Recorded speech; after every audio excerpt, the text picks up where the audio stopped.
What's your name? My name is Marc Johnson. And where are you from originally? I'm from North Carolina. Where in North Carolina? Winston-Salem, North Carolina. I was just in Greensboro. Yeah, that's right next to it. It's just a beautiful country. It is. It is. What was home life like? Growing up? For me, home life was, it was dysfunctional in a classic way, you know. Just the kind of upbringing that's all too common, you know, in our world, you know, like divorced parents, absent father, that, you know, that whole thing. So it was kind of normal, but having a single parent working all the time and an older sibling that was kind of doing her own thing, you know, kind of like, I guess it was I don't know, it tended to be solitary. The upbringing tended to be like really there was a lot of solitary moments, or spaces of time, I guess. But it was, you know, it was normal, you know, not a whole lot of like rules and restrictions, got to go hang out with friends a lot, and, you know, kind of not a lot of supervision, which provided some interesting experiences, you know. Lots of fun and lots of just whatever. Excuse me, God, this allergy. Single mom. I had a single mom. Guy remembers. Same thing. Yeah. Interesting. You know, and you kind of, the things that you discover are from a young kid. I mean, how old were you when what you were just talking about? How old were you? I was talking about the point in time from, I want to say 4 until 16, pretty much. Was your dad around at all? My dad, well, no, he wasn't around. I mean, I knew where he was. He lived in a different state. He lived in Virginia. And there was effort on the part of both parents early on to kind of maintain a relationship for my sister and myself with my father. And then I think at some point, I think my father just lost interest.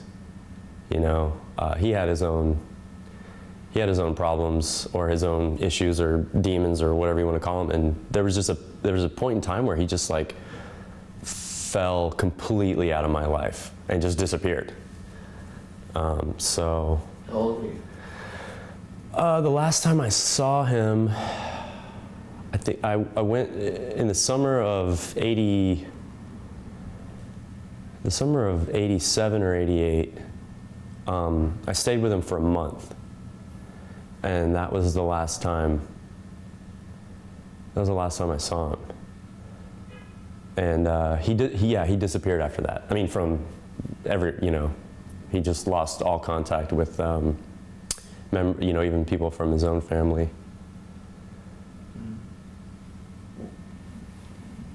What did your mom do for work? God, my mom was always some kind of receptionist secretary. Always. My mom was always a receptionist or a secretary. She worked for a furniture company, a financial company, like a private lender, and then she worked for a like a food manufacturing company that made like honey, hot sauces, things of that nature. So yeah, from my experience, like she was always a secretary.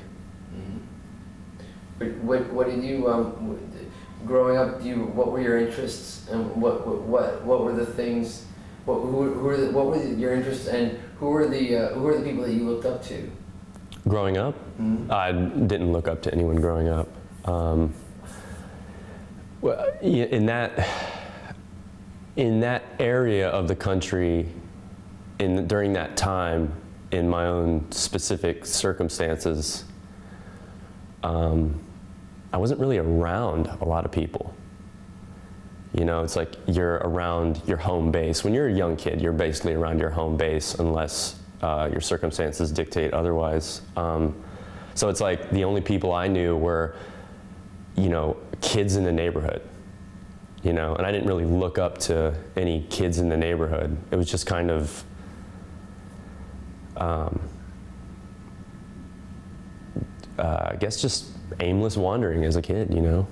Did you know what you wanted to be when you grew up? No, I did not know what I wanted to be during that time when I was older, and it never occurred to me until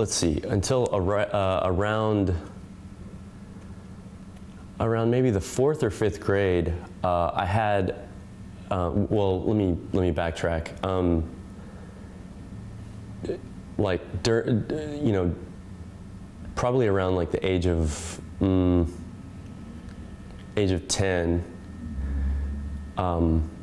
we had moved for like the 7th time or something, and moved to a new neighborhood. Still went to the same school, moved to a new neighborhood, and I was hanging out with some kids that played table tennis all the time, and I started playing table tennis, ping pong, and just got really into that, and for a period of time I thought that that's what I wanted to do, and that was around 10, 11, and 12 is, you know, that's what I wanted to do.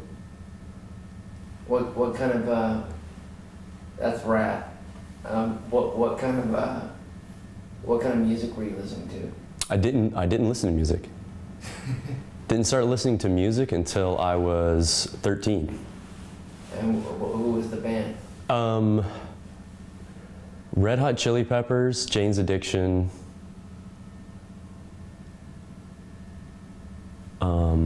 I think I had some Aerosmith, some old Aerosmith from the 70s. Fucking Sweet Emotion, man. Yeah. I mean, does it get... Dream On. Yeah.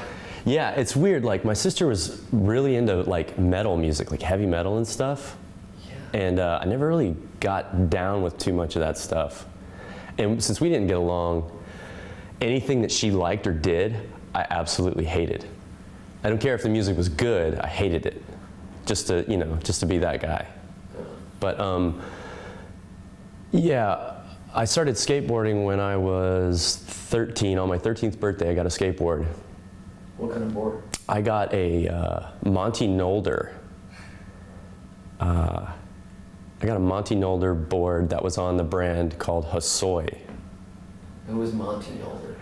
Monty Nolder was, or is, a vert skater who was deaf from Texas. Wow. Yeah, I didn't know that at the time. I just walked into some shop that sold skateboards and picked one. It had an awesome graphic of an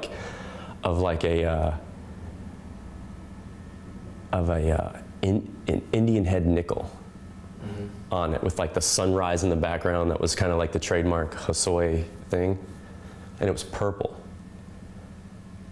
Yeah, but I didn't know anything about the guy. I'd never heard of him. You know, I'd heard of like Lance Mountain, Tony Hawk, you know, certain other guys, Steve Caballero, Christian Hosoi, but I didn't know who this guy was. What got you interested? Why did you want to skateboard? Did you see videos, or was there a magazine? I mean, I know, like, there was a moment there, especially when Christian Hosoi was skating and Marc Gonzalez and all those guys, where skating elevated itself into being like, it was like rock star, like holy shit, like it was Christian soy with hair extensions. Yeah, no, I missed out on that. I actually started skating in 1990, and I went to middle school with two kids that skated, and they were friends. They lived in the same neighborhood. They were already friends, and they skated, and I became friends with them in school. And after a while, they just kind of started saying like, you should come skating with us, you know? And at first I was kind of like, skateboarding, like whatever. It just seemed kind of like weird and ridiculous to me. And then as I became better friends with these guys, I just decided to get a board. Yeah. So I did. I got one on my 13th birthday. What date is that? January 6th, 1990. Right. My girlfriend is from Atlanta, but she went to school in Greensboro. She grew up there, and she was also really into Aerosmith, Dream On. She has a lot of stories about that. Oh wow. But she was because there were a couple schools around there. She took me to that area, and it was pretty great. Yeah. Anyway, sorry. That's a side note. Just thought. I got something like good, like so. I mean, just like from being from North Carolina, where like someone in California sees all these professionals and sees like so much great things coming out of there. Like in North Carolina, there wasn't too many people that come out of North Carolina as a pro, right? Or were there any? Was there any successful skateboarders coming out of where you? One. Who was it? Neil Hendricks. Really? Yeah, he was the only one that I can know. Well, yeah, he's the only one I can remember at the time. But it's interesting because. So would you say that like being like raised in North Carolina, like you had a farther chance from like coming up as a skateboarder and making it? Yeah, absolutely. It wasn't even it wasn't considered a possibility. I mean, it's like it's like you're trying to. I mean, there was such a mecca here. I mean, even at my house of all people, there was like the fucking blind team. Yeah. Do you know what I mean? Exactly. Yeah. Random.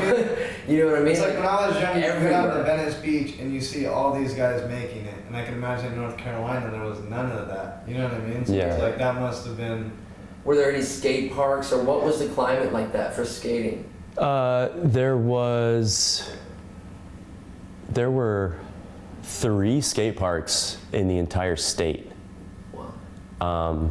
There was one at the beach on the East Coast, one in the western part of the state, kind of in the boonies, in the middle of like a field in the forest.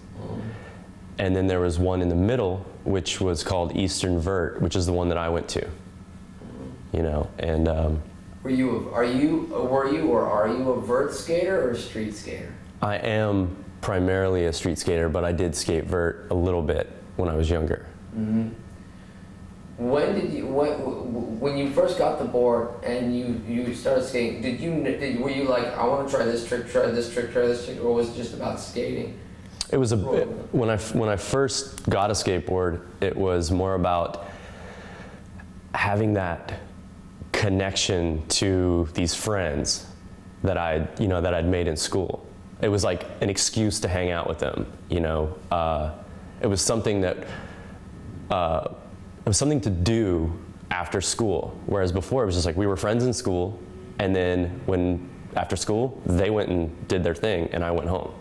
Right. So it was a way to kind of like just hang out at first, skate around, hang out, whatever. Within this structure of Modern Family, right? Which is interesting. Yeah. That you were talking about, maybe it's not. Let's explain to us what was the turning point. Meaning like this is just a board you're dealing with your friends, and then that you were like, okay, this is something I'm pursuing. Like what was the big? Okay, yeah. Well, at first, skating at first was. It's like you can only go after what you're aware exists. right? So at first I wasn't aware very much. I saw a couple of magazines, didn't see any videos.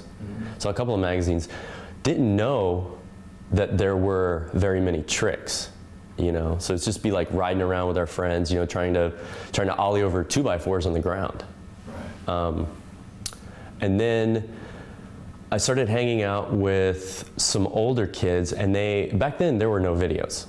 There was 4 or 5 videos in existence. Right. Wow. And they had a video called Hocus Pocus, an H Street video called Hocus Pocus, right? And we watched that thing every single day. And then then your awareness expands, and you're like, wow, you can do this with a skateboard? So then you start trying to emulate that and trying to copy those tricks and trying to learn, you know?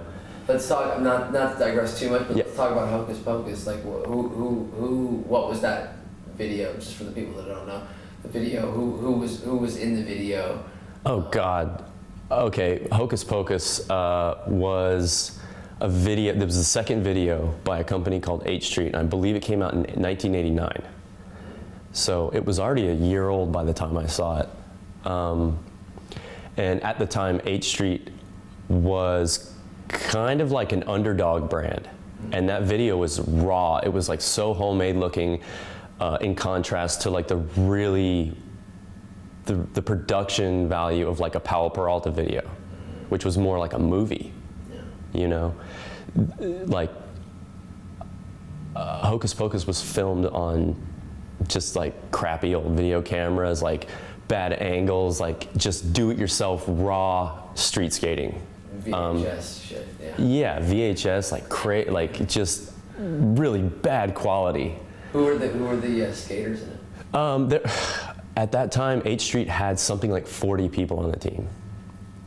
And another weird thing is, not very often in the video's long, but not very often do they tell you like who the skaters are. So the video goes by, it's like a giant montage of people.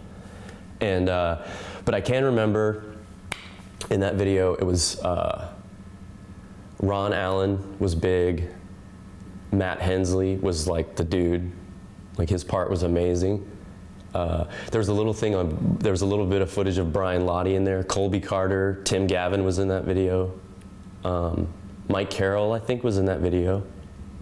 Mike was in that video, right? Him and Greg? Mm-hmm. Yeah. Was Koston on H Street at that time? No, Koston was not on H Street at that time. What are some of the tricks that you remember that were inspiring to you? Oh man. Danny Way was in that video. Wow. Yeah, Danny Way was in that video. So many people were in that video, like rad dudes. Alfonso Rawls, like Chris Livingston, Jason Rogers, like tons of people. Some of the tricks, I remember all of Hensley's stuff, because that part made you want to go skate. He straight nose grinded a flat bar in that video, which was just bizarre. It was just like, you didn't understand it. He did all kinds of rad stuff. He did over a bump over a teller median, where the old teller machines were when you drove through, a bump to a teller median. He did a pop shove it, tail grab, shove it. Like he did a pop shove it, grabbed the tail, and then swung the tail another thing, so the board did a 360. And he did like kickflip backside grabs, like 360 flips. And there was a slow motion clip where he's wearing red Vision streetwears, and he does a slappy backsmith on a double-sided curb in slow motion. It was so sick. That was amazing. Yeah. What was the first trick that you like? I mean, a lot of people start out ollieing, and that's like obviously the thing. But the first kind of like seminal thing for you where you were like, holy shit, that change, or was there that moment at all? Like, what was your first major trick? Well, obviously everyone starts out with the ollie. Yeah. And then they do like shove-its off the nose and stuff. Mm-hmm. But I remember there was a period of time where I didn't skate. I kind of fell off. I didn't skate for like 6 months, and I forgot how to ollie. And I freaked out, and I just like skated around the block for hours trying to relearn how to do it. Wow. And then I never put the skateboard down after that ever again. I was hooked without even really knowing it. How old were you? 13. How do you ollie? What's that? How do you ollie? How do you ollie? Yeah. You ollie by, you kind of squat down a little bit, you like compress a little bit, and then you use your back, you jump off of your back foot. So you put the pressure on the tail, you jump off of your back foot as you're raising your front foot into the air. And so you kind of squat and then do this weird, just like that, you know? And it raises the board. And it just somehow comes up with you and you float in the air. And it's the most magical, freaky thing. When you first learn it, it's just like you're like a rite of initiation or something like that. Radical. Yeah. Radical. Did skateboarding like affect high school? Did you finish? No, but not for the same reasons. Not for the same. No, that was like 5 years later. No. I remember going from learning to ollie and then doing that pop, shove it, tail grab after Hensley. And then it was shove it, kickflips was the next one. When I learned a kickflip, I was, oh my God, it was like, so you can't put a feeling like that into words. It's like you've just discovered something, you know, within yourself. You're like, I can do this. Like, oh my God, it like opens you up in a weird way. Like it teaches you about yourself, you know? And that's one of the things about skating that I've always thought was just one of the most valuable things about something like skateboarding is as you're learning skateboarding, you're learning about yourself, like what your capabilities, your capacity, you know, your potential. You're exploring your potential simultaneously, you know, which is, I'm not really sure what else does that. I'm sure a lot of other things do, but I don't have that kind of, you know, experience. It's incredible to think about that as well, because it's so many people that it's the sort of the common ages. I mean, other than, I guess, you know, it's those formative years of 12 or 13 when everything has changed. Rebellion, fuck the parents, but, you know, practicing being an adult, learning to be an adult, fucking up school and really coming into your own and having your own determinism as a human being, as a man. Yeah, and it does, I guess it does help if you have that compulsive personality, that addictive personality. Because I was addictive about table tennis. I was addictive about school. I was addictive about video games. I mean, obsessed, completely obsessed. And it took a little while for the hooks to you know, get put in with skating, but once they did, it was a done deal. And you know, in your gut, you know this is it. Yeah. You know. What about turning pro? How did that happen? I mean, how long had you been skating, and where were you at that point? I'd been skating, when I turned pro, I'd been skating for 4 years. When I was 16, I left North Carolina and came out here to California. By yourself? Well, with 2 other people that I knew, but not with like, you know, it wasn't a family type thing. I knew a guy that had come out to California from North Carolina the year before by himself and kind of like stayed with various people and just sort of like made a go at it. And he was coming back to visit. And he kind of threw it out there. We were skating one day and he's like, hey man, you know, it's almost time for me to go back to California, and I just wanted to know, like, we have an open seat in the car, would you like to go? And I said, oh, yeah, of course. Wow. So, Was yeah. that in the school? Yeah, I didn't leave school completely. I withdrew from my high school, and and I told my mom I was leaving. I didn't ask her, I just told her. And just had like $80 and just jumped in this car with like a duffel bag, like not even very much stuff, just like some clothes and one skateboard, and just bounced. Do you remember your mom's reaction? I remember my mom's reaction. It was just like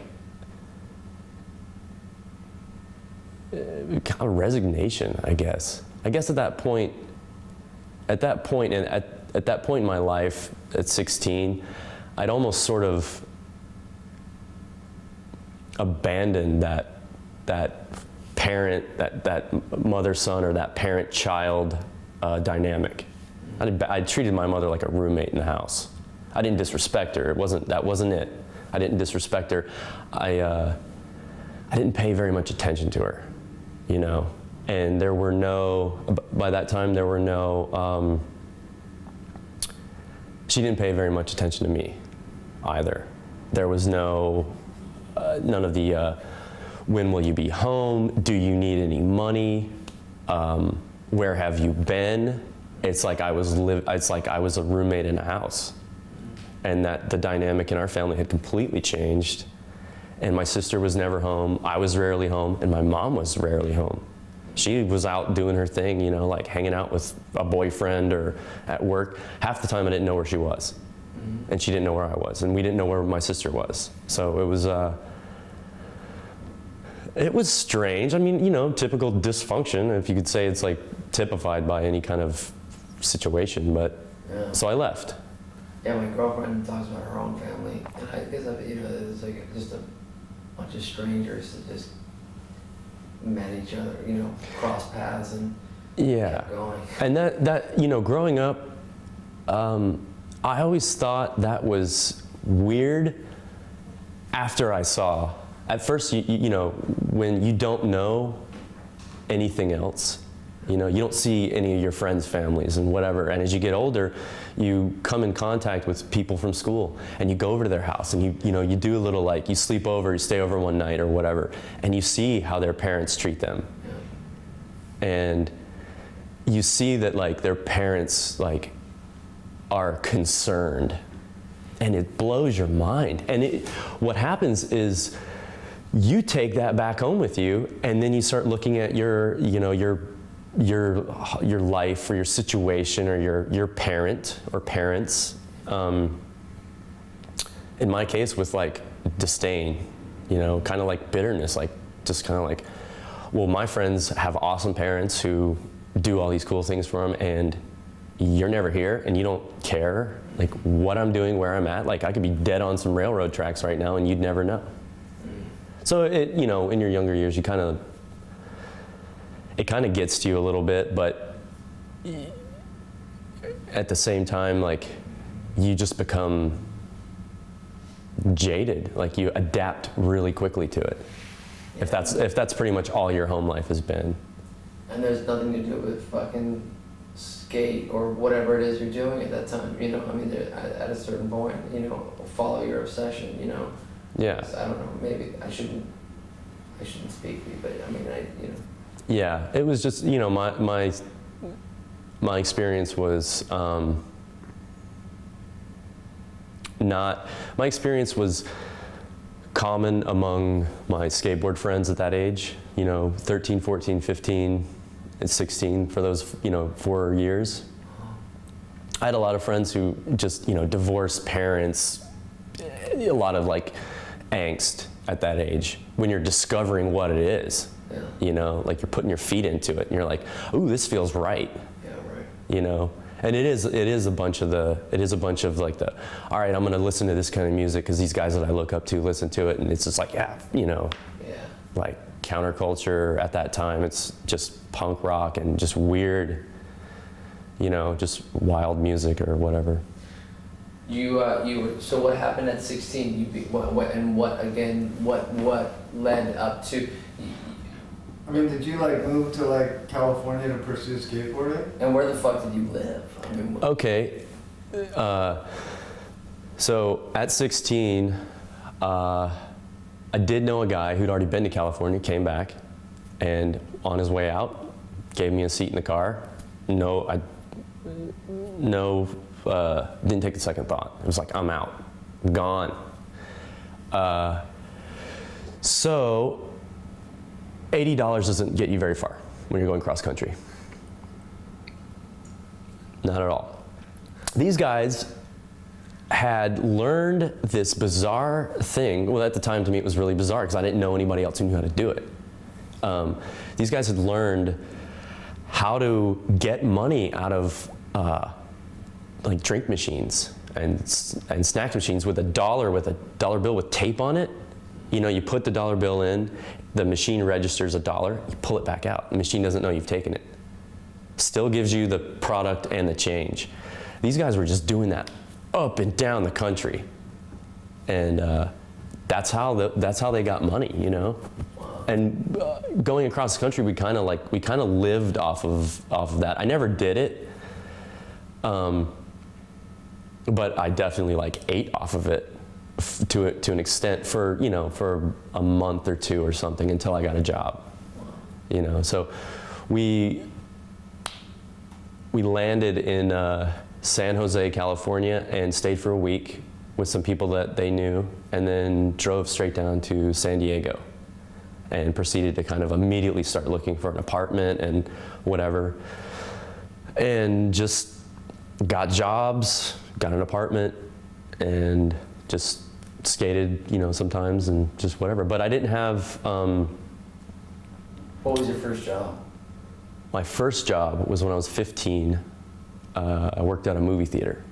In North Carolina? In North Carolina. But when you got out to San Diego or San Diego? I worked at a deli.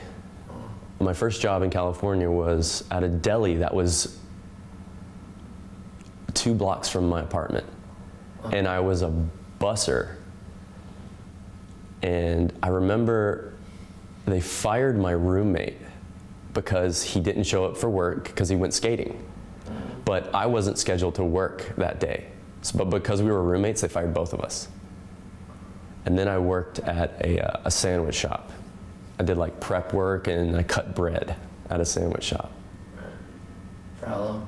You know what's funny is like, I've noticed like there's like the skaters that have never had jobs and there's the skaters that have worked. And I've seen like that like some of the skaters that have actually had a 9-to-5 tend to be a little bit more grateful for the job that they do have on a skateboard. You know what I mean?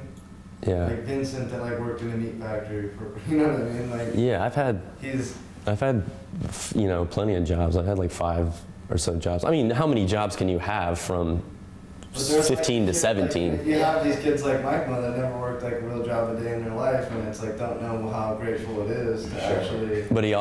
But he also grew up like under completely different circumstances. I know, but I'm just saying, like, you can elaborate on that. It's like, you know what I mean? Like, I don't know if you want to or whatever, but I just find it's really interesting, and I don't know. I know that we're going to touch on this, but to go from being a busboy to the #1 skateboarder on the planet is pretty amazing. I mean, it's you know, I mean, it's really a lot about what this is about. You know. Oh, by the way, you know the name of this thing is called Metropolis. Oh. So it's kind of like a broad region, you know, city and people and aspirations in America, and you know what I mean? Yeah. And what the possibilities are. Just to go back to that, how did skating fit in that? Like, who did you meet? What was the story behind becoming professional and the aspiration to do so? Did you send in a tape? Like, how do you do that? How do you become a pro skater? The way that people become pro skaters is different for each person. Right. You know, because of where I grew up, I was always looking at skateboarding from the outside, like a fan, you know, obsessed kid. It became my life. You know, that's the only. I was obsessed with it. And it's something that you would have to do to ever even be able to understand what it's like. You can talk about it and put it into words like, oh, I'm so obsessed with this. The obsession doesn't do it justice. I mean, the thing has its hooks in you, you know?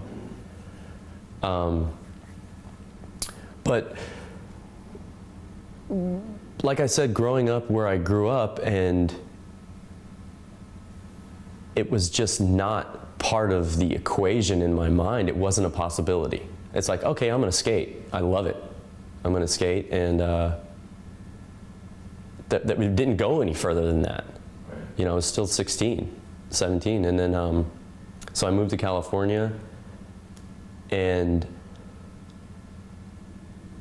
when we were staying in San Diego with some friends,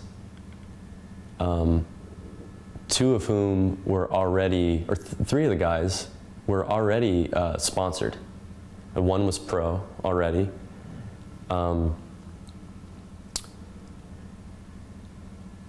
So that, I guess that was sort of, meeting those guys was the kind of like the starting point of how I got somewhere, you know, with it. Who were those guys? There was a guy named Jack Barnett who rode for Zorlac. He was a street skater, rode for Zorlac. There was Tom Hornan, who rode for GNS, who was already, yeah, he was pro.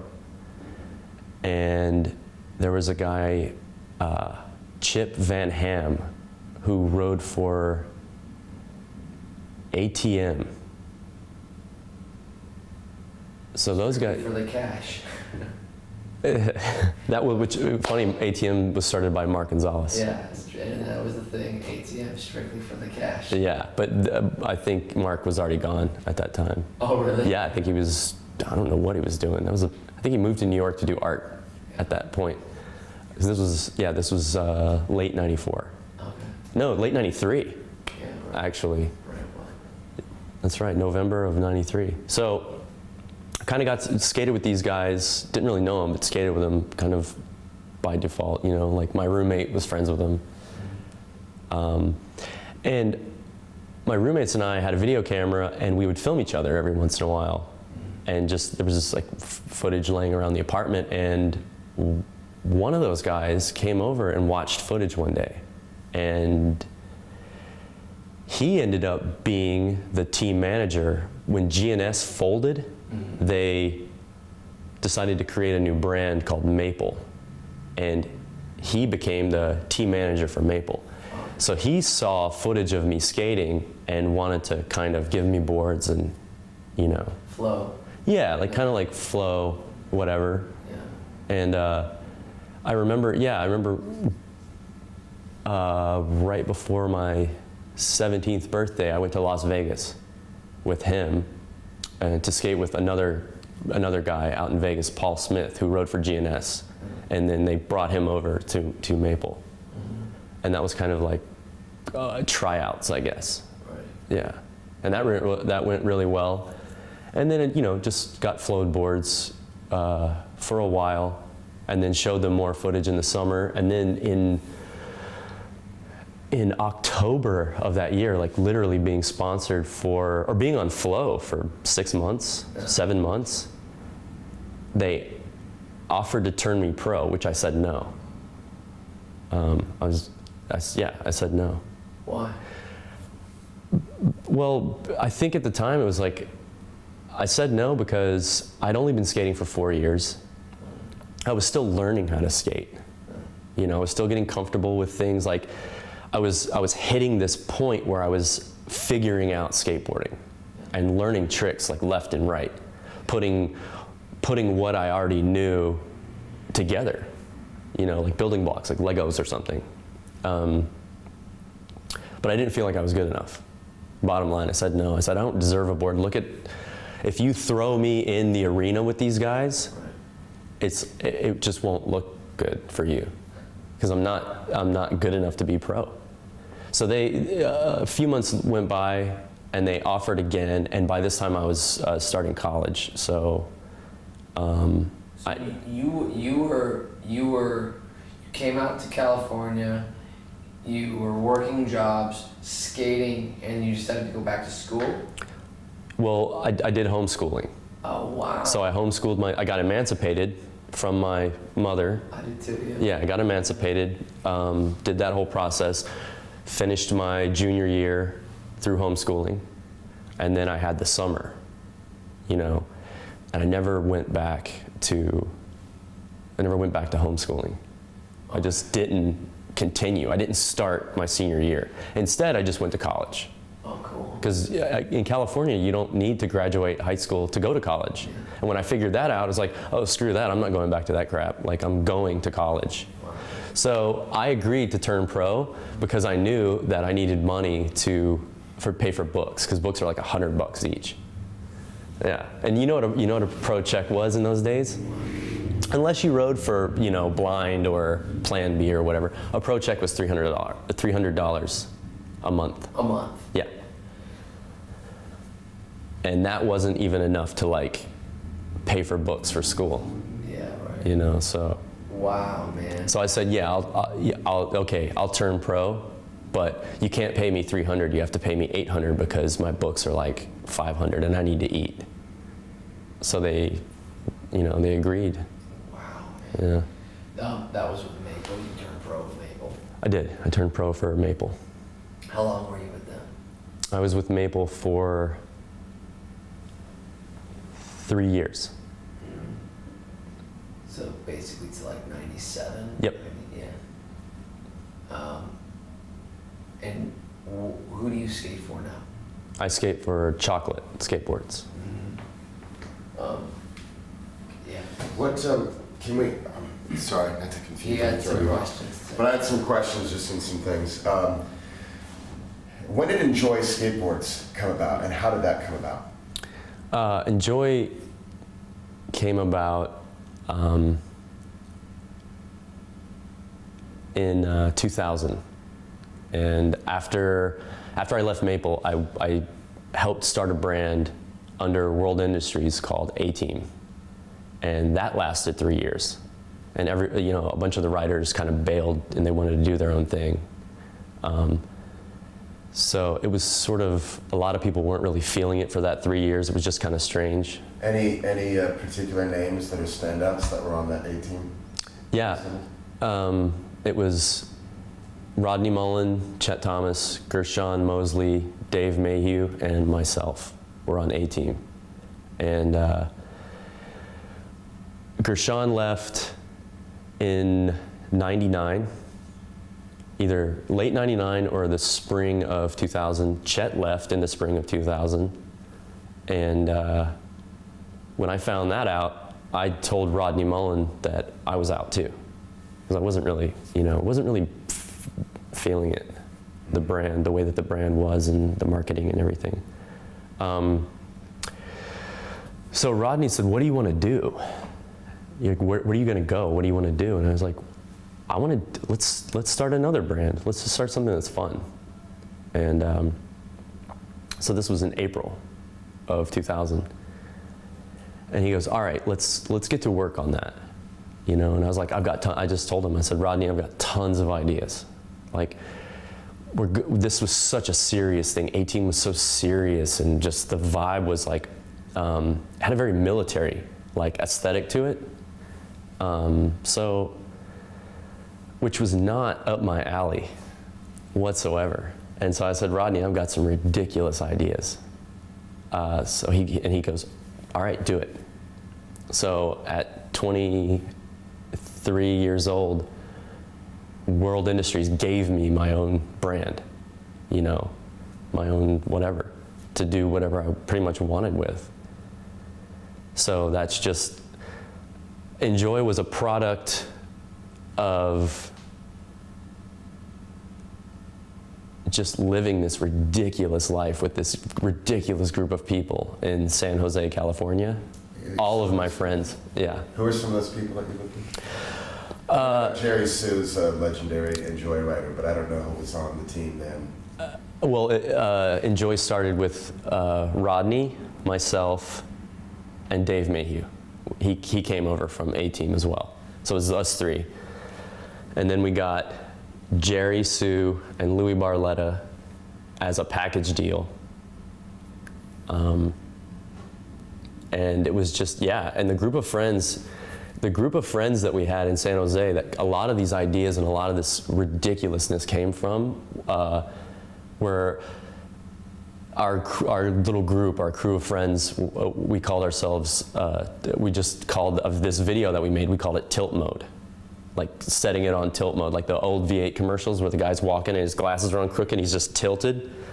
It's just like sometimes when you're partying, you get like that. You're setting it on tilt mode. Like you're just not. You get tilted. Yeah, you get tilted. So we kept talking about, we kept using that phrase, and then two of my friends made a video of just absolute ridiculousness, and they called it tilt mode. So a lot of those guys, like it was Jerry, Sue, Matt Eversole, Chris Avery, Louis Barletta, myself, Louis' friend Warren Jenkins, this guy Jason Strutz, my friend John Old, that I took a filmmaking class in college with, and a bunch of our other like small groups of friends. This guy Matt Hathaway, who's one of the most amazing people on the planet. That was our crew of people, and it's like almost like it needed its own board company. You know, there was nothing up there, no board companies up there. It's like it needed it. These guys needed to have a home somewhere, and that's kind of like what Enjoy was. And is there any symbolism in the I in Enjoy instead of a Y, or was it just to have a fun way to spell the word? No, there was a trademark issue, because whenever I was thinking of these names, we had to pass them on to the lawyers to get it like trademarked, to see if it could even be trademarked, so we could actually call the brand that. And we wanted to call it Enjoy, but I didn't like the way the Y looked. And I remember sleeping. I woke up one morning and I had a dream that somebody was like, in the dream, you should call it Enjoy, but have an I on the end. And I woke up and I was like, okay. And I called the general manager and I said, look, like, get the lawyers on the horn, like, we're gonna call it Enjoy with an I.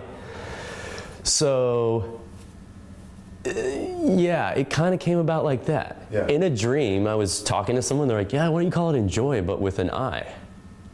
And I liked the way it looked.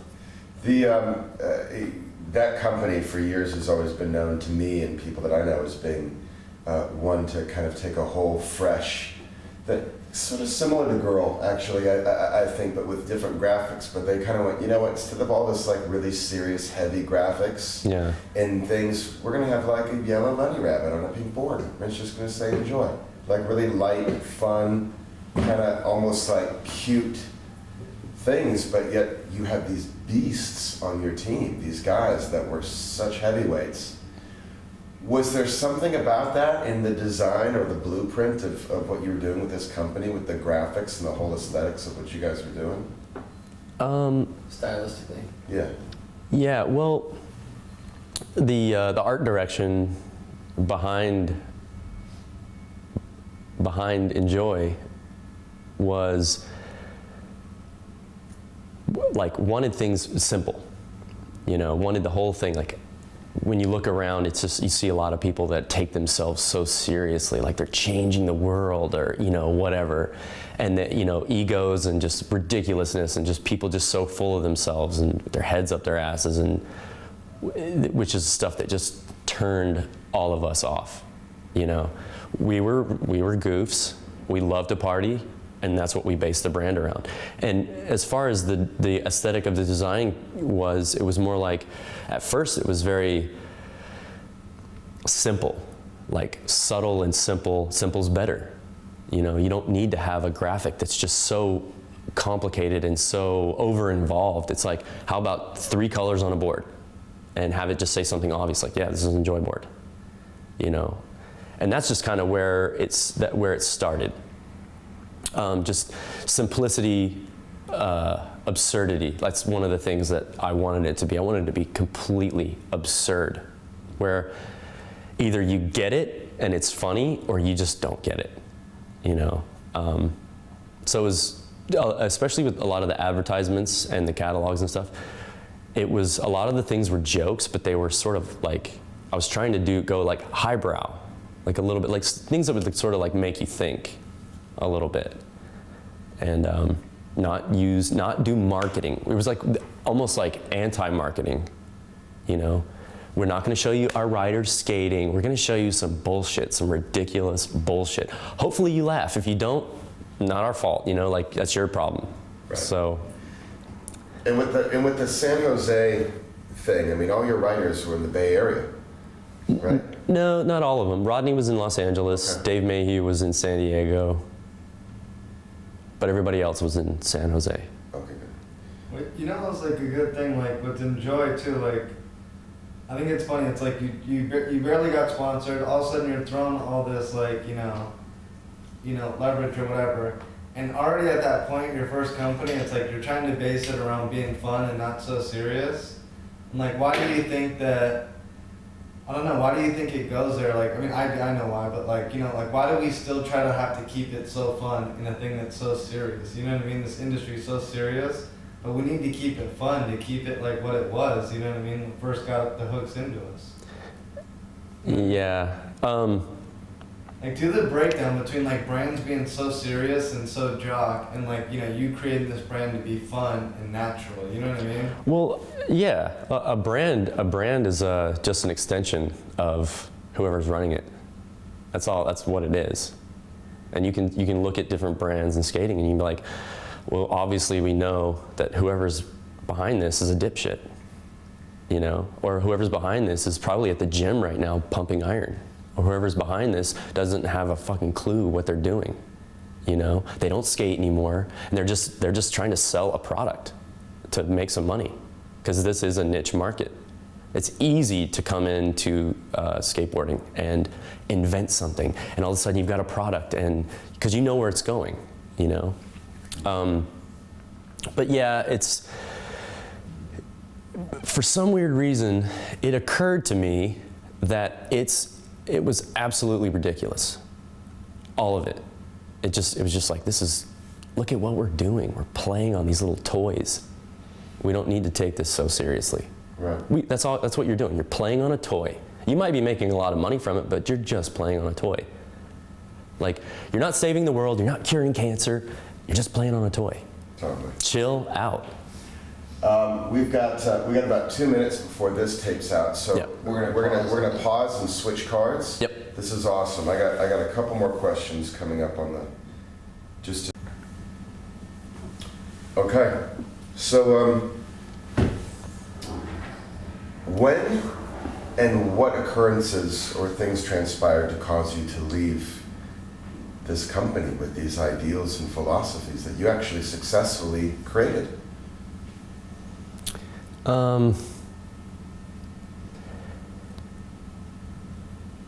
I've touched on this elsewhere at different times with different perspectives, Okay. right? But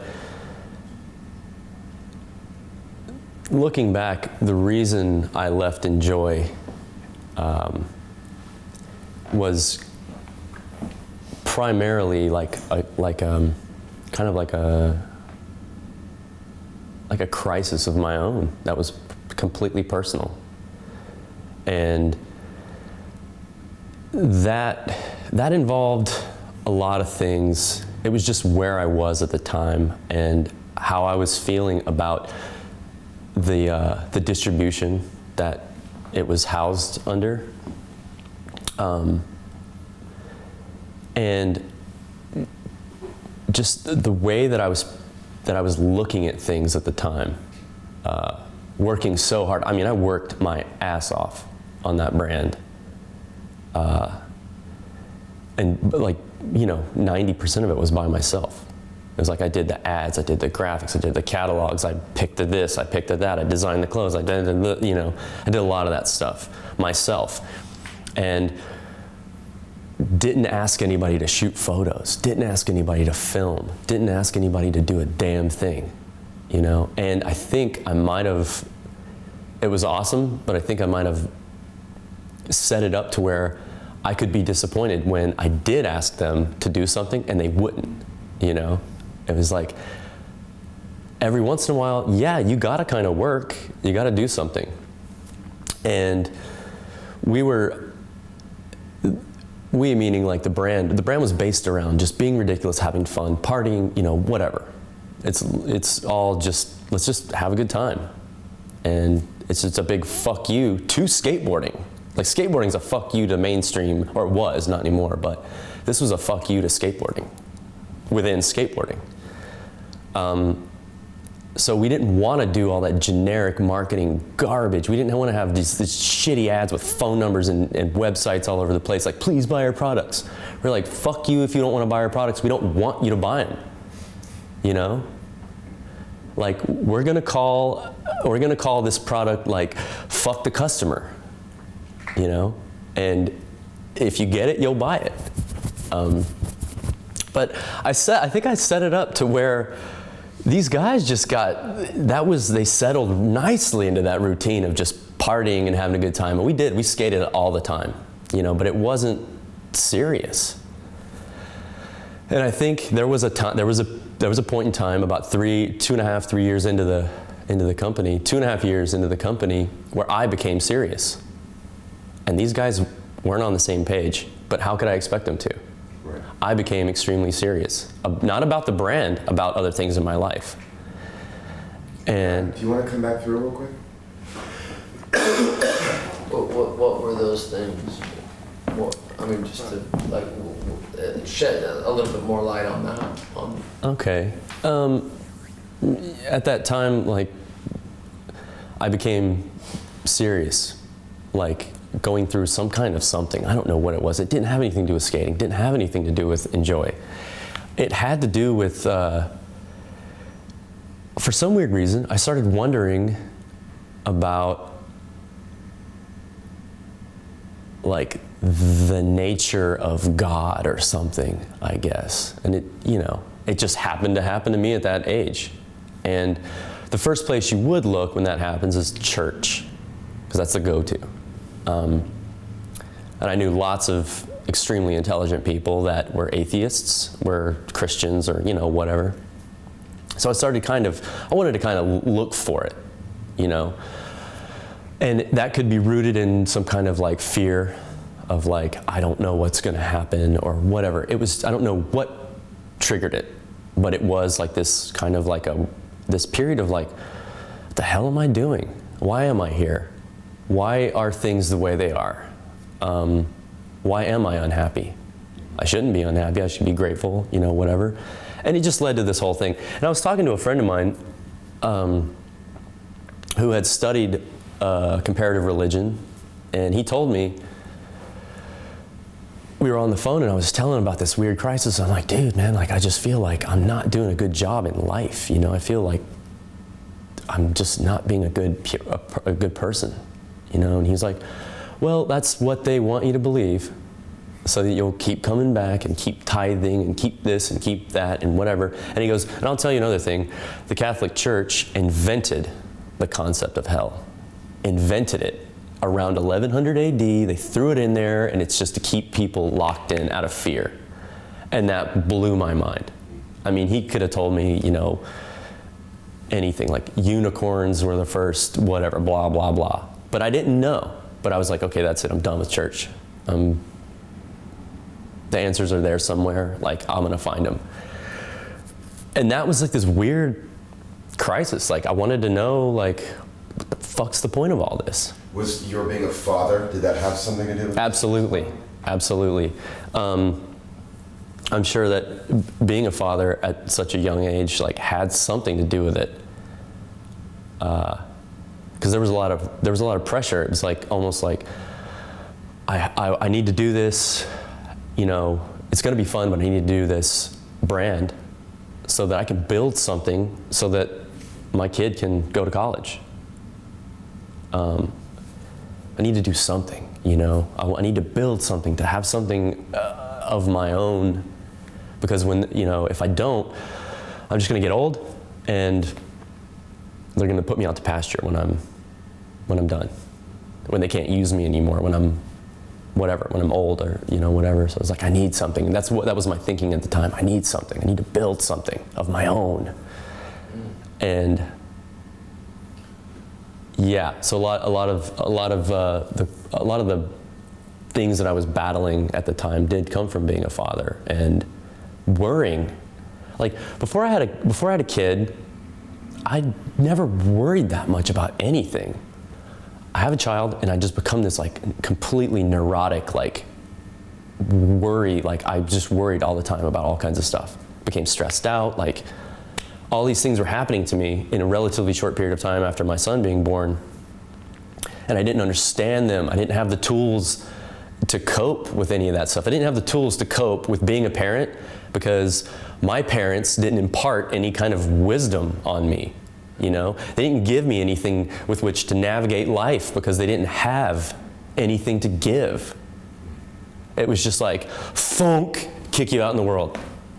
Deal with it. So becoming a father myself was just like, it was just like the sky was torn open immediately and I didn't know how to deal with it. Real life, or quote unquote real life, had just hit me. So I was trying my best to just do these things and just deal with all this stuff that was going on in my head, these questions that I had, questions, And that was, it was kind of depressing because I really didn't know if there was a point to any of it. Was one of the things about enjoy, as you said, was just party, have a fun time. And I know that you're obviously sober now. Yeah. But was that starting to come to an apex with this as well? Just the amount of partying? Oh, no, my partying was still in its like, I partied with the boys, we drank beers and stuff. Excuse me. That was just having a good time. That wasn't serious partying that wasn't serious at that time. Because I worked most of the time. I worked and I skated, and every once in a while, go out drinking with the boys and just see what kind of trouble we could get into, see how ridiculous we could. And there was always cameras around, so we knew we can get an ad out of this party.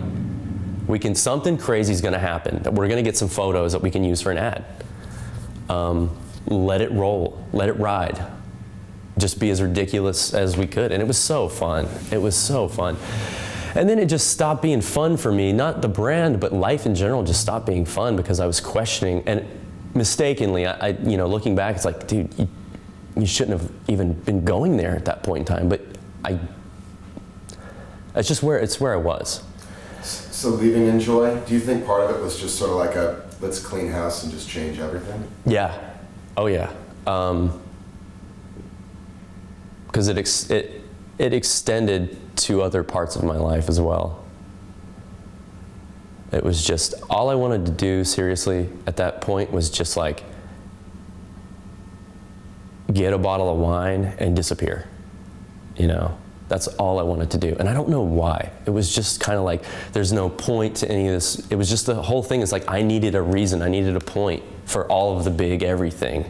And I don't know why it occurred to me during that time, at that age. I don't know why. I can only guess. I can just say, maybe it was this, maybe it was that. I don't know. How old were you? 24, maybe 25. When you left Enjoy? Yeah, I think Enjoy, I left I left just after, I think I left in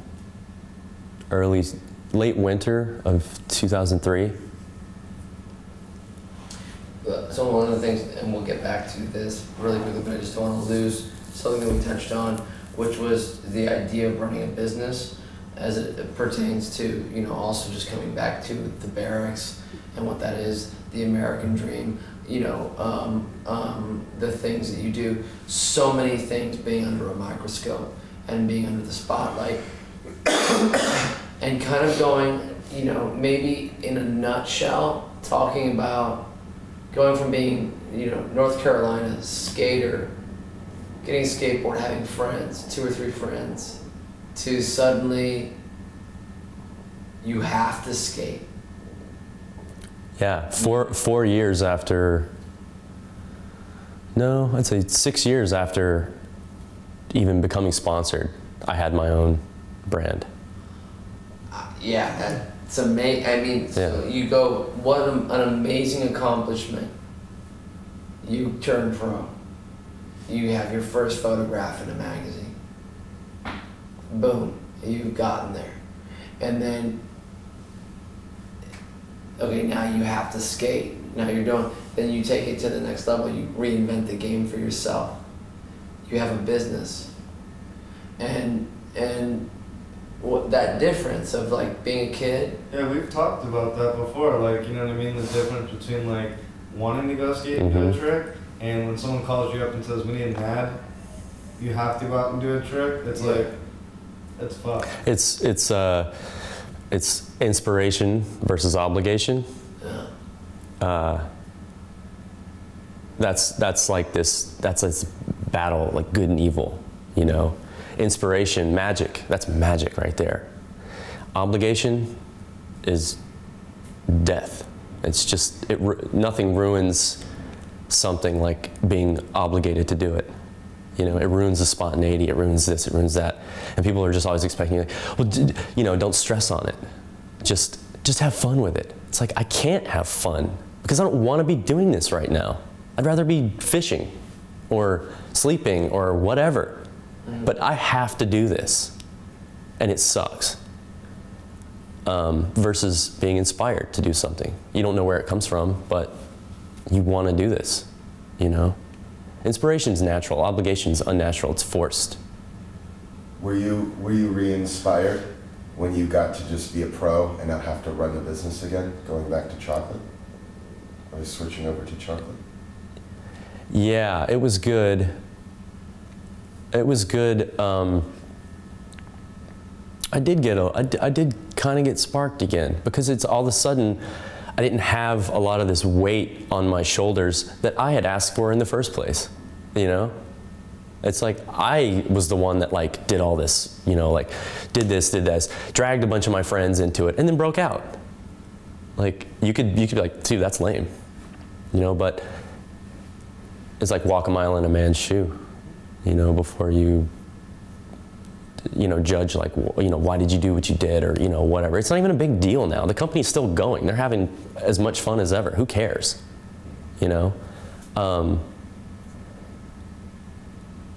But yeah, it's like when I did leave, I just had space to think. I had space. And I wasn't always looking over someone's shoulder. Oh, you fucked that up. People in the distribution company, couldn't trust them because they did not run their other brands the way that I wanted this brand to go. Their other brands were marketing mechanisms in order to push products. That's all they were. And there was no pretense there. It was like, no, this brand makes this much, this brand makes this much, and we make yo-yos and we make pencil erasers and we make bullshit and trash, And I was like, then you're not, it's garbage. What you do is garbage. This one's not going to be garbage. And there's whatever idea, I was being idealistic or whatever. But they could accept idealistic as long as it made money. If idealism doesn't make money, you're a retard, you're out. If idealism does make money, you're awesome, you're a genius. It made money, you're a genius. It's like, no, I'm just stating the obvious. Like, it's not important. Let's have fun. A little, just sort of segue to, now you're at chocolate. There's a little spark again because you don't have those pressures. Now you're just skating. Yeah. I want to talk about that for a second. The, style. You've been called by Jason Lee and a number of other people, including Steve Berra, as one of the skaters that they thought had great style. And that's why I think there's a lot of people who consider you one of their favorite skaters, is because of your style. What is that to you? Is style something that we can talk about for a bit? You know, the concept of, is it something that you think of? Or is there an element of like a conscious, an awareness of your position and flow of your body as you're doing a trick?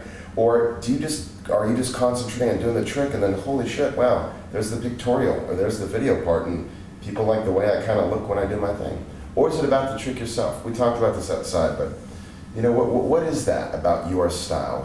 Is there a subjective awareness, or does it just happen? And what does that mean? What is style?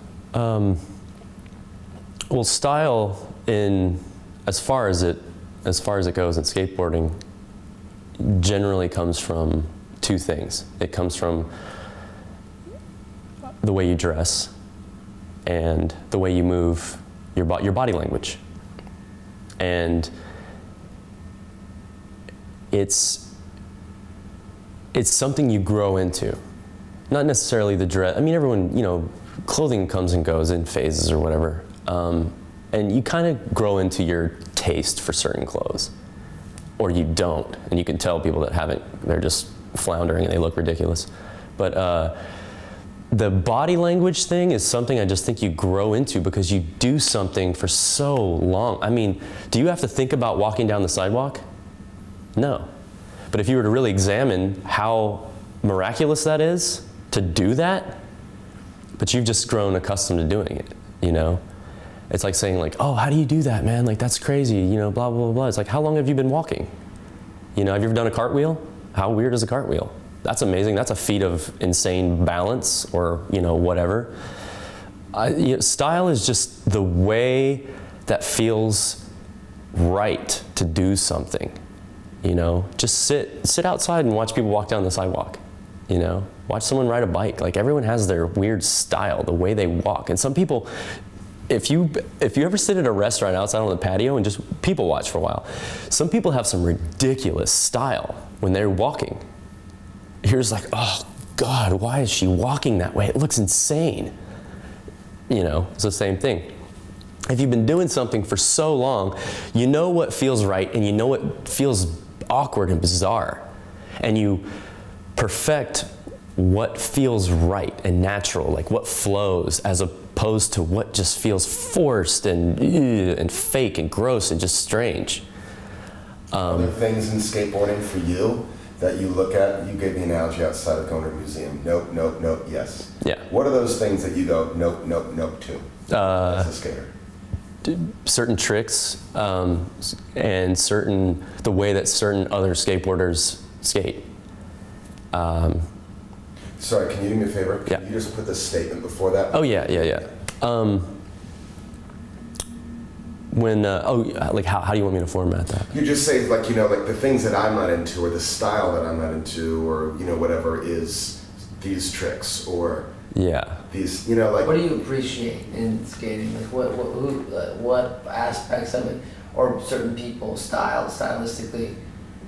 Maybe even just who your favorite skaters are in that regard. Well, as far as style goes, I think the things that catch my eye or whatever, the things that I enjoy the most are the way that people move. And that's it. That's the basic way you can put it into words, which I don't think putting into words even does it justice. The way that someone moves when they're doing something, it's a communication. Body language is a communication, you know, and it's like certain people. It's like sound. Certain people look disharmonic. They look like black metal, grungy, crazed. Their body just looks, you know, disharmonic. It doesn't flow. And some people have just that effortless, that grace, like that style, you know. It's just the way that they communicate, the way they express through. They're saying this is what style is. It's an expression through movement. Who do you think has great style? Oh God, Jason Lee, Mark Gonzalez, Brian Lottie, Dylan Reeder. Man, who else? So many people have just amazing. Javante Turner, you know, Guy has amazing style. Anthony Van Engelen, Jason Dill. Did I say Jason? Jason Dill. Yeah. Jason Dill. There are Gino Iannucci is poetry in motion, literally. It's just strange. Vincent Alvarez has amazing style, and his is quite different. His is just, it's like when you see him skate for the first time, you know it's true. There's a truth in the way the guy moves. It's real. It's not contrived. It's real, and it's raw as shit. Like, he is the real deal. That dude is the real deal. Rick Howard has unbelievable style. Mike Carroll has style. Eric Koston has like really great style. There's a lot. I'd say about style, it's like, I mean, it's something you're born with, you know what I mean? Like, because regardless, like, whatever, it's like you can't recreate Kenny Anderson. You know what I mean? Kenny Anderson. Even though, like, Kenny Anderson is another, he's a song. But whether you dress moving like him and like whatever, and you were capable of like whatever doing any trick, but you can't recreate his style because it's a gift he was born with. Yeah, and you always know, because like, there are people out there that are like really robotic and they can do anything. But you don't enjoy watching. No, it's, you know. Nothing moving about it. There's nothing moving about it. You get nothing. They say nothing with their body. They say nothing, and it's almost like if you're expressing yourself through your movements, it's like one of the truest ways, because you're moving. You're like, okay, you're trying to balance and do all these crazy things, and the way you're flapping around or whatever, some people do it so gracefully. And you know that that's just an extension of something inside of them, you know? Their style is an extension. And that's like it comes from some kind of special place, you know? That's like saying, like, you know, like John Coltrane, like, where did that come from? And it's funny, like you were saying, like with the culture of things, like, you know, there's people in DC, they have their certain style. The people in Frisco, like, you know what I mean? Like the culture of like skateboarding, it's like they skate a certain way. And like, you know what I mean? Like people in San Diego are gonna skate like people, like, you know, mostly like people from out there. It's like you go up, you got people from Venice, they're gonna like have that certain way.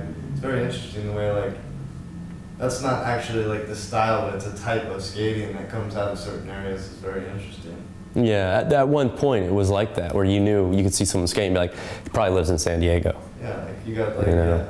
But it's like kind of homogenized now. But in sort of like looking, and if you're cool, maybe at another point, you know, in the edit and all that, we could revisit some of this stuff. But just the difference between skateboarding back when you were a kid, generally as an industry, and skateboarding now. I mean, you're obviously, you and Guy are obviously massive influences and helped really pave the way for what it has become, in so many positive ways. But, you know, there's other factors, and it's massive now. You know, we were talking outside, it's one of the largest, for males under 18, it's the #1 activity beyond football and basketball. What's the difference, and where do you see it going? Or where would you like for it to go? Or what, I mean, I don't know, I think it's just the contrast from, you know, I mean, I guess it's been 20 years, right? That you've been skating. 21. Yeah, 21 years. Almost 22. Mm-hmm. Yeah. Is there anything to talk about on that? You know, again, just the difference. The difference between then and now? Yeah, basically. Yeah, the difference between 21 years ago in skateboarding versus now is, well, to start off with, skateboarding is an extremely new culture. It's a baby culture. You know, there are other things out there. Football is 100 and some years old. Mm-hmm. Baseball is almost 100 years old. Skateboarding's a baby. It's still figuring itself out. And I feel like recently it hasn't figured itself out, it's figured a formula out. How to make money, you know? All the originality and the creativity that came out of this fledgling culture has secured a position, you know, in the culture. And now it's, you know, skateboarding has discovered itself, and from, you know, various experiments and mistakes and, you know, all kinds of trends have come and gone. And I feel like now it's sort of kind of come full circle where it's very forgiving now. It's very gracious, and it's a lot more accepting than it once was. Especially in the early 90s, it was cutthroat, you know, cruel and cutthroat. And I'm sure in the 80s, if you were a vert skater, it was probably the same way, but I can't really speak about that. But street skating in the early 90s was rotten. It was just exploring, like growing pains, you know? And so now it's just more, it's kind of more relaxed. I feel like skateboarders are just more generally relaxed people for the most part.